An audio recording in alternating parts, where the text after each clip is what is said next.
Highbridge, a division of Recorded Books, presents The Electoral College, a biography of America's peculiar creation through the eyes of the people who shaped it, by Thomas E. Weaver. Read by Steve Menasche. Introduction. A Tale of Two Vice Presidents.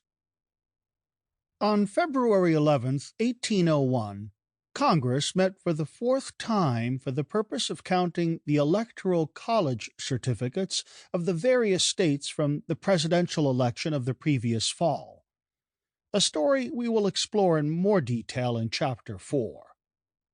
Vice President Thomas Jefferson presided over the session, acting in his capacity as President of the Senate. Proceeding roughly from north to south, from New Hampshire to Georgia, each of the certificates was opened by one of three congressional tellers and handed to Jefferson, who announced its contents. As he neared the end of his task, the results, which had been anticipated for weeks, were clear. Jefferson and Aaron Burr had tied. According to the constitutional provisions in effect at the time, in the event of a tie, the House of Representatives was required to select the president from the two contenders, with each state receiving exactly one vote. When Vice President Jefferson received the last certificate, however, Senator William Wells, one of the tellers, noticed that Georgia's electors, although apparently intending to cast 4 votes for Jefferson and 4 votes for Burr, had generated an election certificate defective on its face. Wells handed the certificate to Jefferson, commenting loud enough to be overheard that he was undecided as to the proper course to be pursued by the tellers. Rather than sign and certify a list of all persons voted for, as required by Article 2, Section 1 of the Constitution, the Georgia certificate simply contained a list of names. Noticeably absent from the certificate was the certification that the men whose names were listed under Thomas Jefferson and Aaron Burr, in fact, voted for those two men. The deficiencies in the Georgia certificate of 1800 are made clearer when compared to the Georgia certificate of 1796, which contains the requisite certification. The 1796 certificate states the electors met at a place directed for the electors to meet for the election of president, where Thomas Jefferson of Virginia received 4 votes and George Clinton of New York received 4 votes. It concludes, "We, the underwritten electors, do certify the above to be a true list of the votes cast, followed by 4 signatures." What went through Jefferson's mind when he was handed the defective certificate? Jefferson's prospects in the expected House vote were far from certain. Although Jefferson and Burr were from the same political party, the Democratic Republicans, the majority of representatives belonged to the Federalist Party, which deemed Burr the better candidate. Did Jefferson contemplate discounting the Georgia certificate entirely? This would have prevented either Jefferson or Burr from receiving a majority of the Electoral College votes, and, according to the Constitution, opened up the House election to the 5 top candidates, a group that included John Adams, the incumbent president and member of the Federalist Party. Even more radical, did Jefferson contemplate counting Georgia's 4 votes for himself and discounting its 4 votes for Burr, making himself the sole person to receive a majority of the votes and avoiding a House vote entirely? Whether these or any other thoughts flashed through Jefferson's mind is unknown. What is known is that Jefferson proceeded with barely a pause, as if the Georgia certificate was facially valid, announcing 4 votes, each for himself and Burr. As one newspaper tersely summarized the events later that month, the votes from Georgia were rather informal, but accepted. 22 decades later, at precisely 12:59 on the afternoon of January 6, 2021, Congress again convened for the purpose of counting the electoral certificates. As had been true in 1801, the anticipated result of the Electoral College vote was well known. Everyone in attendance knew that, barring any unforeseen circumstance, former Vice President Joseph R. Biden would be formally elected the 46th President of the United States by a vote of 306 to 232 against his opponent, President Donald J. Trump. As had also been true in 1801, the man presiding over the session, Vice President Michael R. Pence, was a major candidate running for a second term as Vice President. As Vice President Pence led the 100 senators across the Capitol building and into the House chamber, President Trump was just finishing a speech he had begun an hour earlier in front of the White House. In the speech, Trump claimed to have won this election by a landslide, accused Democrats of election fraud, and faulted weak Republicans for turning a blind eye to the fraud. Trump exhorted his followers to never give up, never concede. In particular, Trump took aim at Vice President Pence, calling on him to do the right thing while certifying the Electoral College votes, urging him to somehow use his role as President of the Senate to disrupt or change the election results. According to Trump, states want a revote. The states got defrauded. They were given false information. They voted on it. Now they want to recertify. They want it back. All Vice President Pence has to do is send it back to the states to recertify, and we become president, and you are the happiest people. Like Jefferson before him, there was an apparent opportunity for the man entrusted with safeguarding America's democracy to alter the results of the election, and Trump was calling on Pence to do just that. On Election Day, November 3, 2020, there were many that believed the election could be a repeat of what had happened in 2016, with Trump losing the popular vote but prevailing in the Electoral College. Close races in states like Georgia, Wisconsin, Pennsylvania, and Arizona made that a possibility. In the final tally, however, Biden won most of the close states, securing both the popular and electoral vote. President Trump's reaction to the loss was as forceful as it was unprecedented. Refusing to concede the election, he repeatedly accused Democrats of fraud and corruption, despite a lack of credible evidence. Judges systematically dismissed scores of lawsuits filed in state and federal courts on behalf of the Trump campaign, noting they were without legal or factual foundation. Still, President Trump persisted in his claims.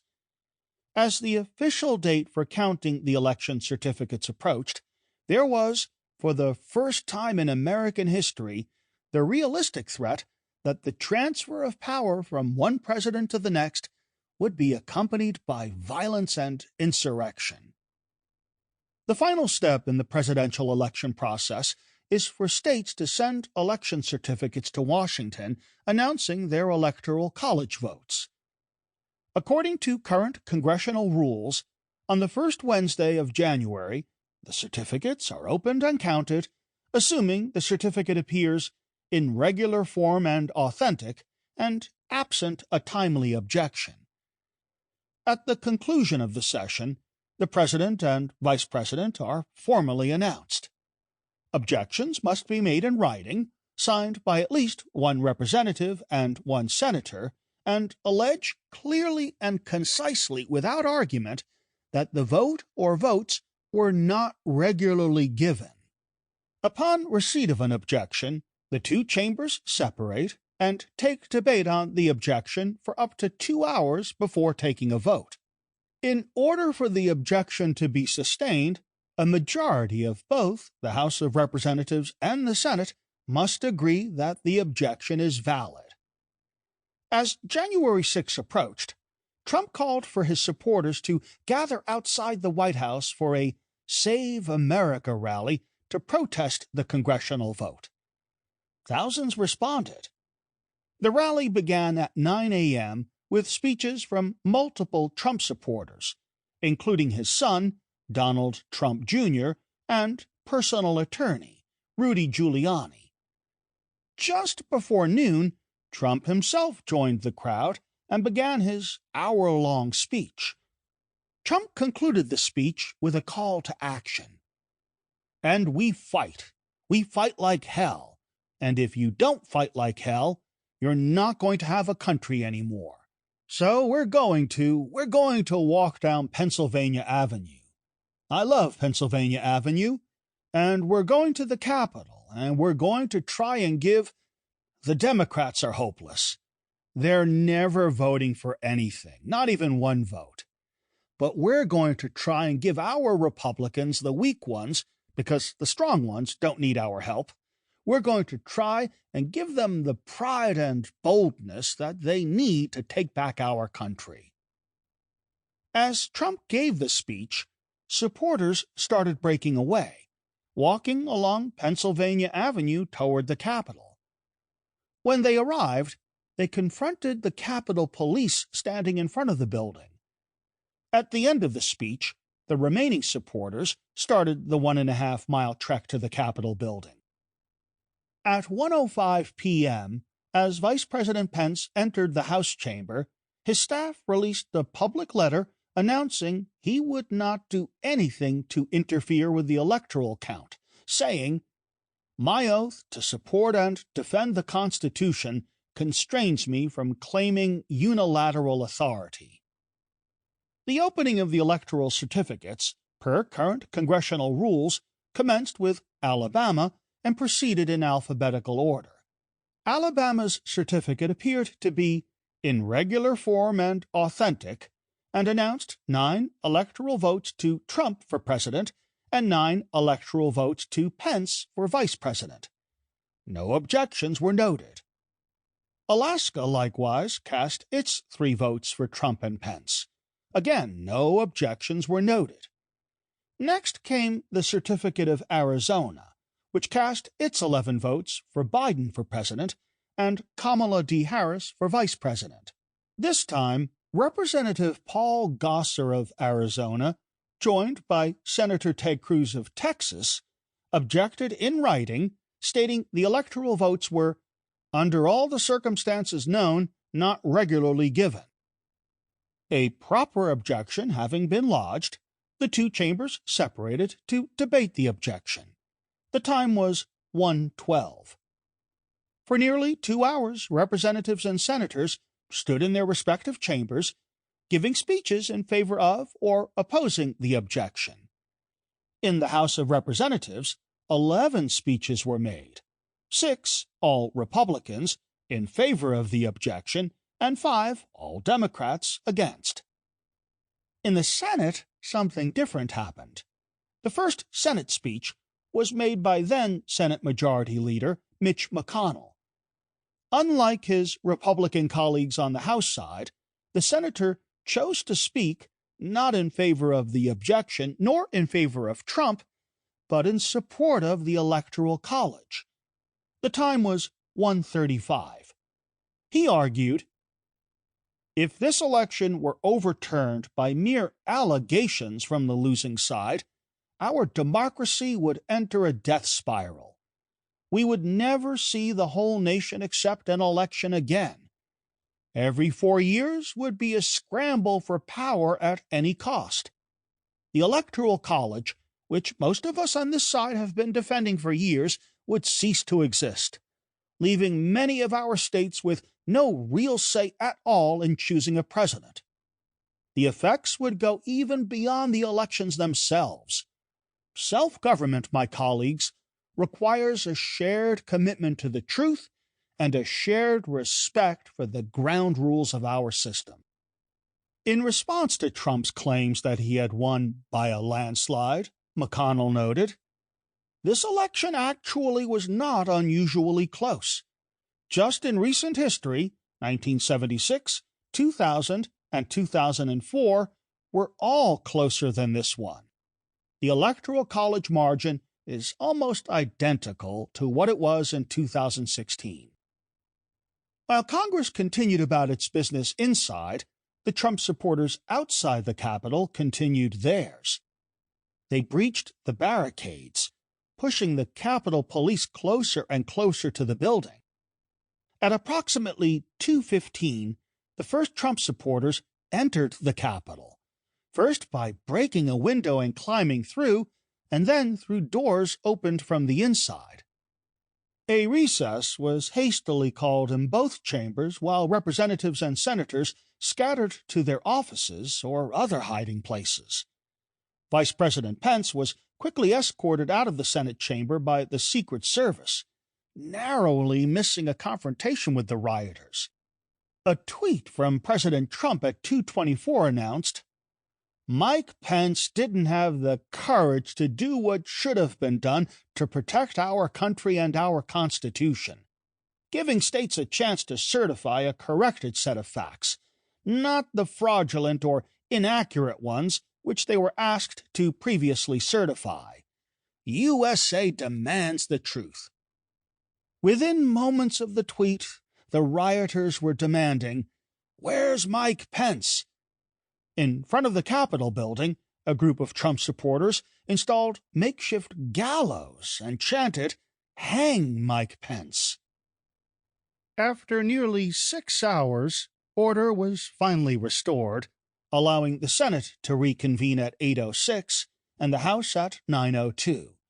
In the Senate, Vice President Pence made the first speech, proclaiming, "To those who wreaked havoc in our Capitol today, you did not win.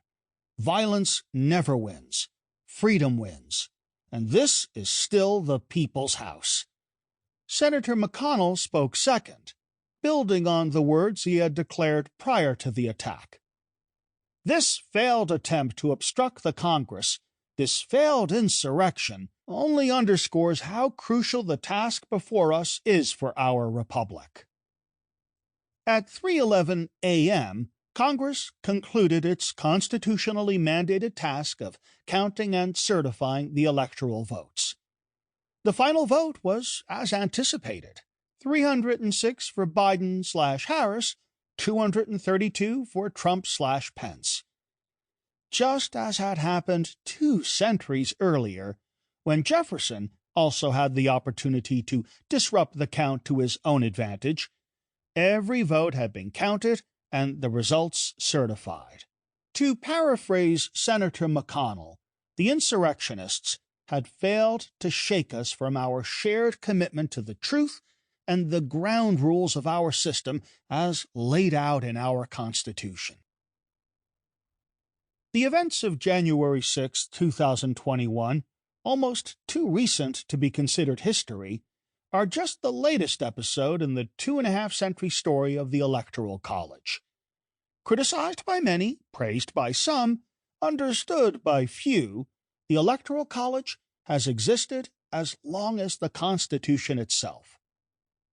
This book began as a project of genuine exploration after the contested election of 2016, when, for the 5th time in American history, a person who lost the popular vote was elected president. I felt instinctively that there was something to be gained by going back and looking at the Electoral College with fresh eyes. Why did the founders opt to have the country's chief executive chosen by neither Congress nor the people? Is the Electoral College an antiquated relic of a time long past, or does it have continued relevancy? The Electoral College is the peculiar creation of the 1787 Constitutional Convention, what Pulitzer Prize-winning historian Joseph ELLIS calls an odd inspiration.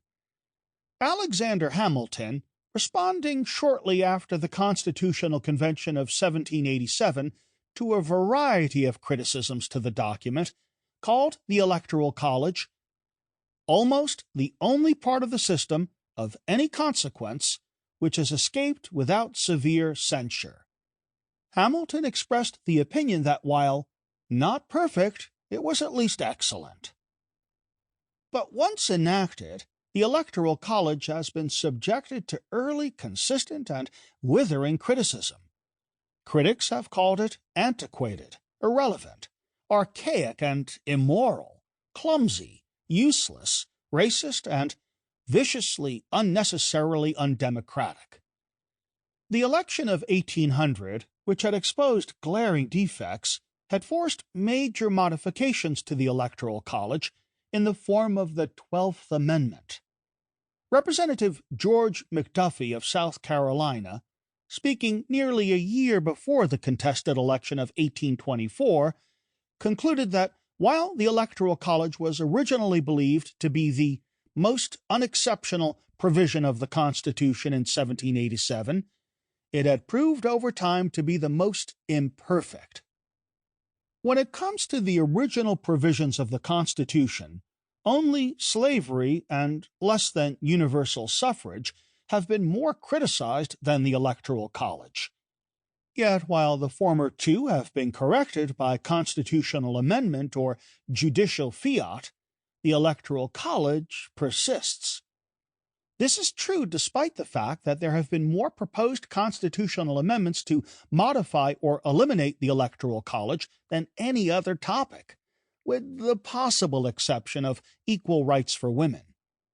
In fact, the first such proposal came in July of 1788 from the New York Ratification Convention, just 10 months after the conclusion of the Constitutional Convention and nearly a year before George Washington was sworn in as the country's first president. Despite nearly 2.5 centuries of criticism, the Electoral College has shown remarkable durability and resilience. The purpose of this book is to understand why. We will analyze the Electoral College carefully from all angles, its strengths, weaknesses, proponents, and opponents. But this is not a scholarly analysis accessible only to law professors or policy wonks.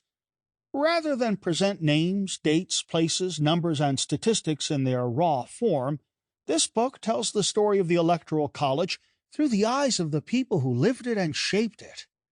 Rather than being a partisan pitch to either abolish or retain the Electoral College, it illustrates the ways in which the system has failed and the ways in which it has succeeded. In each chapter, you'll find the broader story of the Electoral College as it relates to several key elections, as well as analysis of legal aspects of the Electoral College. Most important, though, are the stories of people and events that helped to shape the Electoral College. From major figures, such as George Washington and James Madison, to everyday people such as James Watson, a former slave voting in his first presidential election. Although some names, primarily of affluent white males, will likely be familiar, many of the highlighted stories of black people, women, and everyday citizens have previously been relegated to only minor footnotes or never told at all. This is true even though the story of the Electoral College and the story of American slavery are inseparably intertwined and were so from the beginning.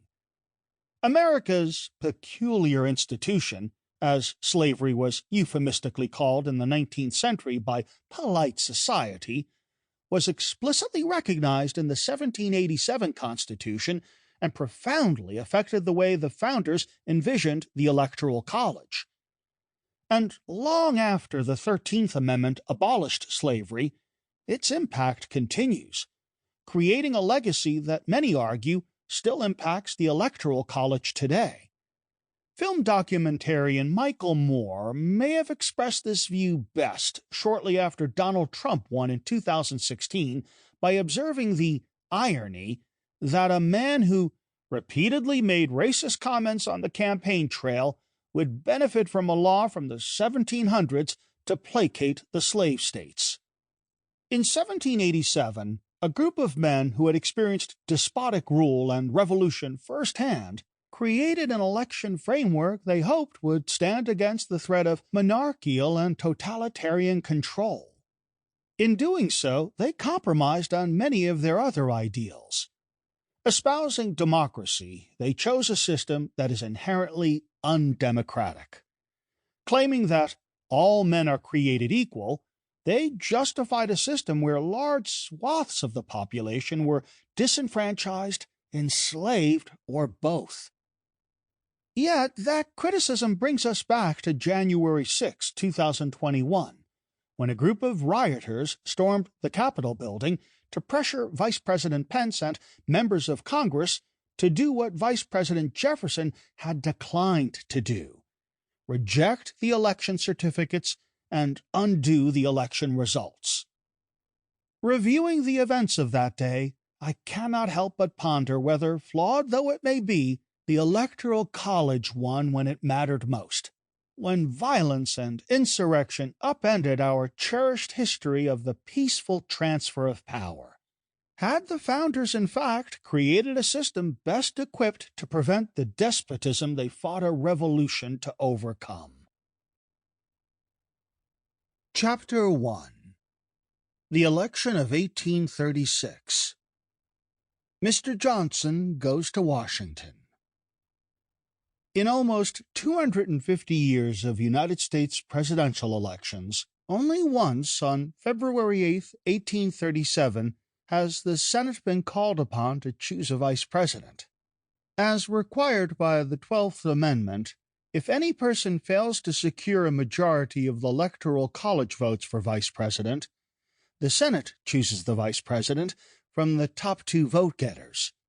In the election of 1836, although the Democratic candidate and President Andrew Jackson's hand-picked successor, Martin Van Buren of New York, received the electoral majority required to win outright with 170 Electoral College votes out of a possible 294, his running mate, Richard M. Johnson of Kentucky, received only 147 votes. The vice presidential election moved to the Democratic-controlled Senate to choose between Johnson and the second-place finisher, Whig Party candidate Francis Granger of New York. Johnson was promptly elected vice president on the first ballot. The election of 1836 has often been relegated to the footnotes of American history, better suited for barroom trivia than serious scholarship. But a more careful examination of the events of the 1836 election reveals important facts about American political history in general and the Electoral College specifically. Johnson had come to national attention in much the same way as his political mentor, Andrew Jackson. Just as the turning point in Jackson's career had been his victory of the Battle of New Orleans during the War of 1812, the turning point of Johnson's career was the Battle of the Thames during the same war.